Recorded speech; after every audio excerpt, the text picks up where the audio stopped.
අද අපි කතා කරන්න යන්නේ පෘථුවිය භ්‍රමණය වන වේගය පවා අඩු කරන මිනිස්සු විසින් කරපු නිර්මාණයක් ගැන. අපි මේ කතා කරන්න යන්නේ ඩෑම් එකක් ගැන.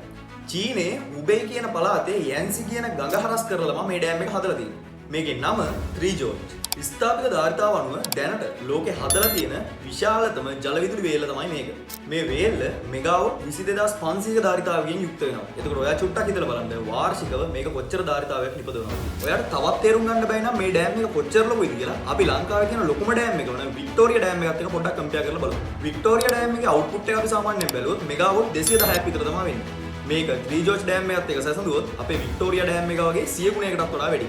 විද්‍යාඥයෝ හොයාගෙන තියෙනවා මෙන්න මේ ඩෑම් එක නිසා පෘථුවිය භ්‍රමණය වන වේගය මන්දගාමී වෙනවා කියලා. ඒ කියන්නේ එයාලා කියන්නේ දවල් කාලේ තියනවට වැඩිය ටිකක් දික් වෙනවා. මේක නිකන් විහිළුවක් වගේනේ. නෑ, ඒත් ඒක ඇත්තටම සිද්ධ වෙනවා. ඒ කියන්නේ ඒ තරම් ජල කඳක් මේ ඩෑම් එක විසින් චලනය කරනවා. මෙන්න මේ නිසා පෘථුවියේ සෑම දිනයක්ම මයික්‍රෝසෙකන්ඩ් 0.06ක කාලයකින් දික් වෙනවා.